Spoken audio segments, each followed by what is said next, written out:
வணக்கம் மக்களே, இந்த வீடியோவில் என்ன பார்க்க போறோம்னா, ரேஷன் கார்டு உள்ளவர்களுக்கு ஒரு முக்கிய அறிவிப்பு. தீபாவளி பரிசு அது என்ன அப்படிங்கிறத பற்றி தான் இந்த வீடியோவில் பார்க்க போகிறோம். நம்ம சேனலுக்கு யாராவது புதுசாக வந்திருந்தீங்கன்னா மறக்காமல் நம்ம சேனலை சப்ஸ்கிரைப் பண்ணி பெல் ஐக்கானை கிளிக் பண்ணி வச்சுக்கோங்க.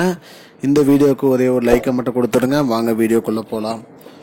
பொதுவாக பார்த்தீங்கன்னா ரேஷன் கார்டு, அதாவது பார்த்தீங்கன்னா தீபாவளி பரிசு, பொங்கல் பரிசு அனைத்துமே கொடுத்துட்டு வராங்க. அந்த வகையில் தீபாவளிக்கு என்ன பரிசு அப்படிங்கிறது அரசு தரப்பில் அறிவிச்சிருக்காங்க. அதாவது பார்த்தீங்கன்னா பொருட்களில் எந்த ஒரு தாமதமும் இருக்காது. பொருட்கள் அனைத்துமே பார்த்தீங்கன்னா தீபாவளி பண்டிகைக்கு முன்னாடியே அனைவருக்குமே வழங்கப்படும் அப்படின்னு சொல்லியிருக்காங்க. அதாவது பார்த்தீங்கன்னா சர்க்கரை, பருப்பு, எண்ணெய், அரிசி போன்ற பொருட்களில் தாமதம் இருக்காது. அதே மாதிரி தட்டுப்பாடும் இருக்காதுன்னு சொல்லியிருக்காங்க.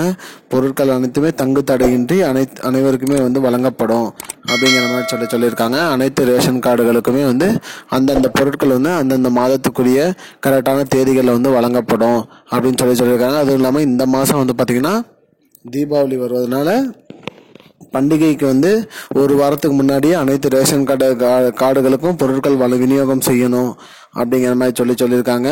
அது மட்டும் இல்லாமல் 8500 டன் கோதுமை இருந்தது மத்திய அரசிடம் பேசி 17,000 டன் கிட்ட கோதுமை வாங்கியிருக்காங்க தமிழ்நாட்டுக்காக.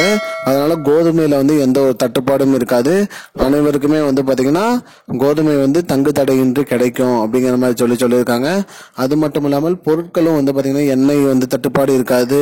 அதே மாதிரி பருப்பு, சர்க்கரை போன்ற பொருட்கள்லையும் எந்த ஒரு தட்டுப்பாடும் இருக்காது.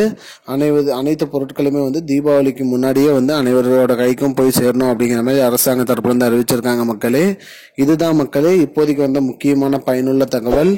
இது போன்ற பயனுள்ள தகவலை தெரிஞ்சுக்கொள்ள நம்முடைய சேனலை மறக்காம சப்ஸ்கிரைப் பண்ணி வச்சுக்கோங்க. இந்த வீடியோ உங்க ஃப்ரெண்ட்ஸ் அனைவருக்கும் ஷேர் பண்ணிடுங்க. நன்றி. I don't understand your jokes, man. Because it's not a joke. முன்ன பின்ன தெரியாத ஒரு பையனுக்காக விடுற அந்த மனசு இருக்க, அதான் கடவுள்.